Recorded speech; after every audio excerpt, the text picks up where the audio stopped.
એક ગરીબ છોકરો હતો. તે ખૂબ જ મહેનત કરતો, પણ નાની નાની નિષ્ફળતાઓને કારણે તે નિરાશ રહેતો હતો. તેને એકવાર એક અમીર માણસ મળ્યો. તેણે અમીર માણસને પૂછ્યું કે તમે આટલી બધી ઊંચી સફળતા પ્રાપ્ત કરી છે, તેનું કારણ શું છે? તે અમીર માણસે તે ગરીબ માણસને કાગળ લેવડાવ્યો અને કાગળ પર એક કાળી પેનથી એક ટપકું કરવાનું કીધું. પછી કીધું કે તને આ ટપકામાં શું તને આ કાગળમાં શું દેખાય છે? ત્યારે ગરીબ માણસે કીધું કે કાળું ટપકું. ત્યારે અમીર માણસે કીધું કે આ તો તમારો વાંધો છે.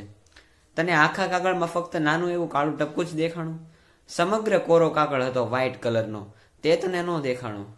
એમ તું નાની નાની નિષ્ફળતાઓને કારણે નિરાશ થઈ જાશો. તારી પાસે અઢળક તકો છે.